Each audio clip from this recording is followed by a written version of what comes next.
কি ঘনশ্যাম, এই সাত সকাল করে কোথায় চললে শুনি?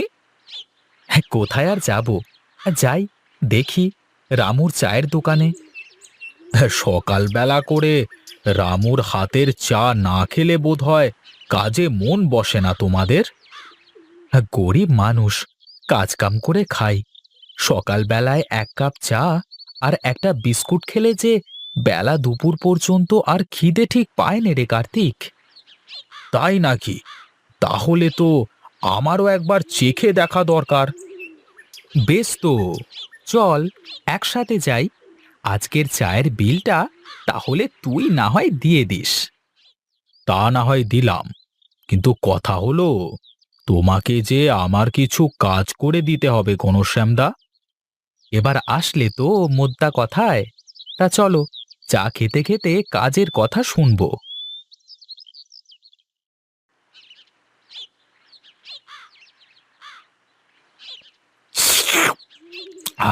রামু, তোর হাতের চায়ের তুলনা হয় না। কি আর করব দাদা, চা বিক্রি করেই তো খেতে হবে, তাই একটু ভালো করেই বানাই। তা দিনে তো ভালোই চা বিক্রি করো রামু। ওই হয় আর কি, যা হয় তাতে বউ বাচ্চা নিয়ে সংসার চলে যাচ্ছে। বুঝলি কার্তিক, সকাল করে রামুর হাতের এক কাপ চা খেলে সারা দিন ভালো মতো কাজ করতে পারি। তা রামু কি চায়ের মধ্যে কিছু মিশিয়ে দাও নাকি? না না দাদা, কি যে বলো, চায়ের মধ্যে কি মেশাবো? তোমার হাতের চা খেলে নাকি খিদে লাগে না ঘনশ্যামদার, এই জন্য বললাম আর কি। ওসব কথা বাদ দিয়ে এবার বল দেখি, তোর কি কাজ করে দিতে হবে? বেশি কাজ না দাদা, এই বাড়ির সামনের পাশটা একটু বেড়া দিয়ে আটকাতে হবে। তা বাঁশ খুঁটি কি সব কাটাকুটো আছে নাকি?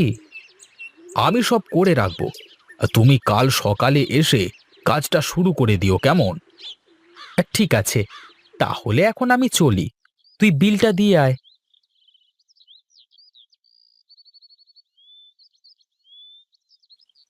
এই নাও রামু, তোমার চায়ের দাম। আর কাল থেকে আমিও রোজ সকালে তোমার দোকানে চা খেতে আসবো। হ্যাঁ, আসবেন দাদা, আপনারা আসলে তো আমার ভালোই লাগে।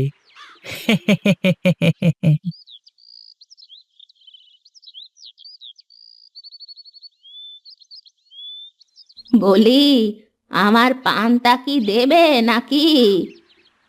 আজ পান্তা নেই, ঘরে চিড়েমুড়ি আছে, খেয়ে নেন।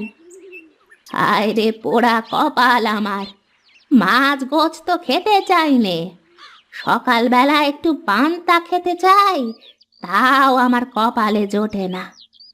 সকাল সকাল করে বসে বসে এইসব বলেন না তো, ঘরে গিয়ে গুড়মুড়ি খান, ততক্ষণে আমার রান্না হয়ে যাবে। খাবো না আমি কিছু, এত করে বলি যে রাতে খাবার পরে ভাতে একটু পানি ঢেলে রাখবে, আমি রোজ সকালে উঠে পান্তা খাবো, কেউ কথা কানে নেয় না। কি হলো, এত হইচই কেন বাড়িতে? তোমার মায়ের কাছে শোনো গিয়ে, সকালবেলা করে উঠেই শুরু করে দিয়েছে। আহা, কি হয়েছে বলবে তো? আমি কিছু জানি নে, তুমি তোমার মায়ের কাছে গিয়েই শোনো।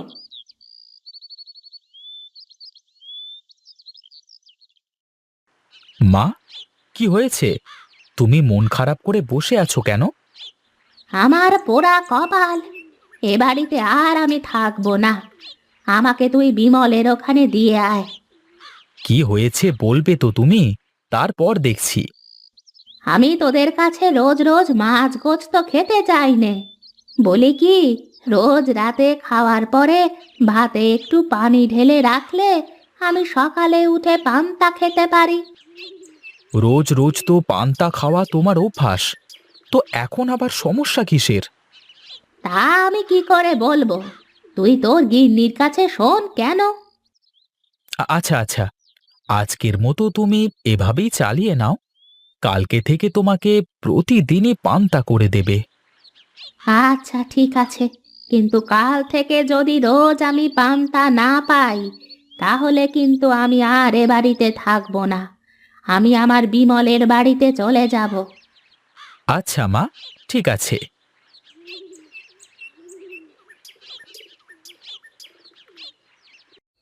কি গো, মন খারাপ করে বসে আছো কেন? আমার মন খারাপে কার কি যায় আসে? এই দেখো, ছেলে মানুষের মতো করো কেন? হ্যাঁ, আমি তো ছেলেপিলে মানুষই।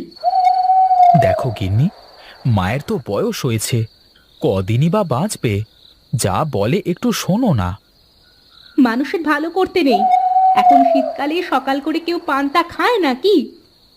তা সেই যখন খেতে চায়, তাহলে তোমার করে দিতে সমস্যা কোথায়? এ তো কঠিন কোনো কাজ না। তুমি বুঝতে চাচ্ছ না। এই শীতের দিনে যদি রোজ রোজ সকালে উনি পান্তা খান, তাহলে দুদিন পরেই অসুস্থ হয়ে পড়বে। তখন তো যত জ্বালা আমারই। তুমি রোজ তাকে পান্তা করে দাও।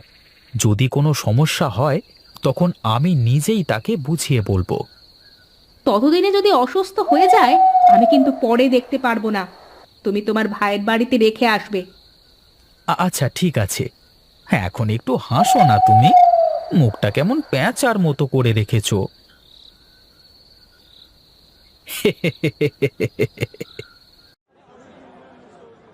তাড়াতাড়ি চাটা শেষ করো ঘনশ্যামদা, গিন্নি আবার চেঁচামেচি শুরু করবে। আরে হোম মিনিস্টার কি গিন্নি নাকি? হ্যাঁ, তা আর বলতে, সব ঘরেই তো তাদের রাজত্ব চলে, আমরা তো বাইরে শুধু। বাবা বাবা, তোরা পারিসও বটে, কিন্তু এমন করে বলছো দাদা। তাছাড়া আর কি বলবো? আরে আমার গিন্নি তো আমার কথার উপরে কথা বলতে পারে না। তা না বললেও কি রাতে তুমি তার উপর কথা বলতে পারো দাদা?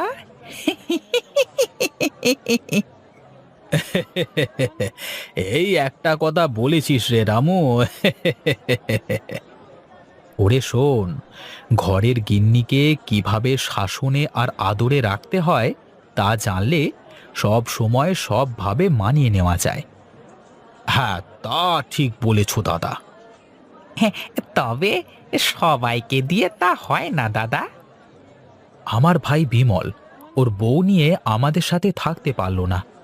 যে বাড়ির গিন্নি পুরুষের থেকে বেশি বোঝে, সে বাড়িতে কখনো সুখ আসে না রে রামু। চলো চলো দাদা, দেরি হয়ে গেল।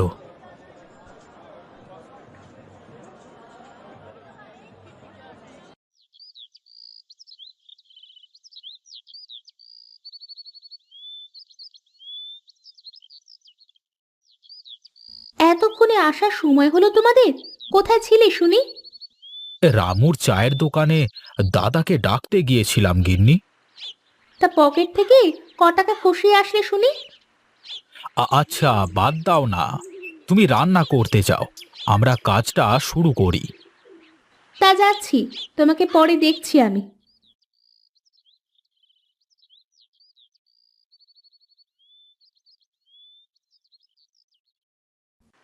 দাদা, আমি ঘরের মধ্যে গেলাম, তোমার কিছু লাগলে আমাকে ডাক দিও কেমন?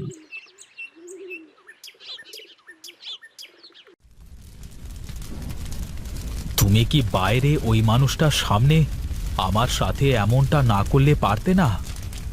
খারাপ কি করেছি? কিছুই তো করিনি। তুমি সকাল করে ঘর থেকে টাকা নিয়ে গিয়ে চায়ের দোকানে গিয়ে খরচ করবা, আর আমি বললেই দোষ? আহা, মানুষের সাথে চলতে হলে এসব একটু আধটু করা লাগে। তা বলে ঘরের টাকা পরকে দিয়ে চলতে হবে নাকি? তোমার চা খাওয়ানোর হলে আমাকে বলবা, আমি রোজ তোমাকে বাড়িতে চা করে দেব। ঠিক আছে, আমার ভুল হয়ে গেছে, আমি কাল থেকে আর বাইরে চা খেতে যাব না। হ্যাঁ, তুমি কাল থেকে চা পাতি আর চিনি এনে ঘরে রেখে দেবে, আমি রোজ সকালে চা করে দেব তোমাকে। আর ঠিক আছে, তুমি রান্না করো, আমি দেখি বাইরে কাজের কি অবস্থা।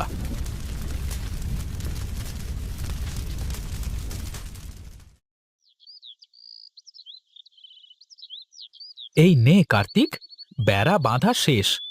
এখন ধরে যেখানে দিবি সেখানে খুঁটি পুঁতে বেঁধে দিলেই হবে। ঠিক আছে দাদা, তুমি তাহলে খুঁটিগুলো পুঁতে দাও, আমি ততক্ষণে বেড়া বাঁধবার জন্য তা তো ম্যানেজ করে নিয়ে আসি।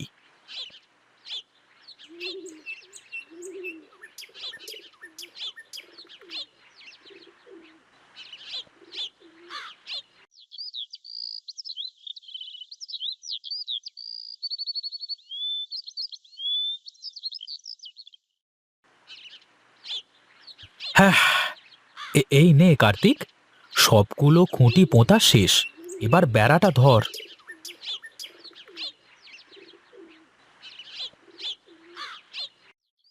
ব্যাস, কাজ তো মোটামুটি শেষ নাকি?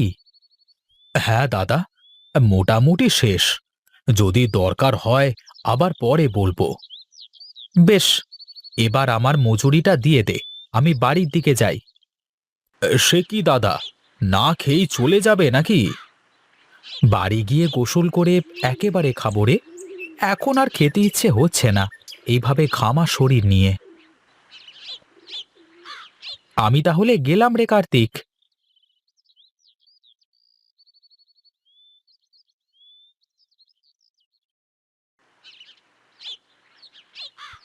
ওই তো, ওই তো দাদা চলে এসেছে।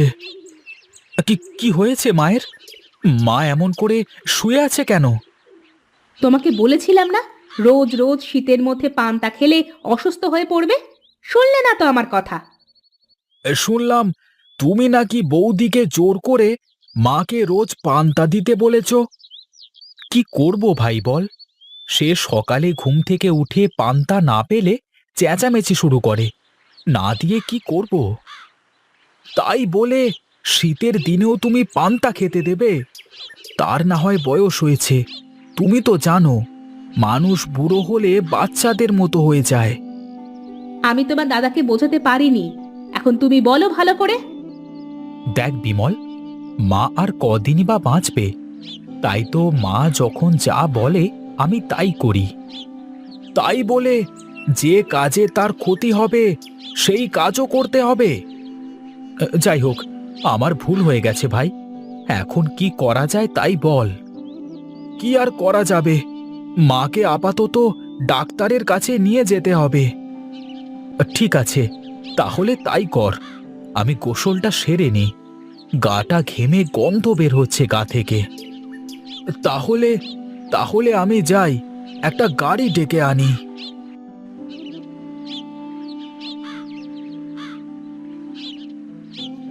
গরিবের কথা না বাসি হলে ফলে।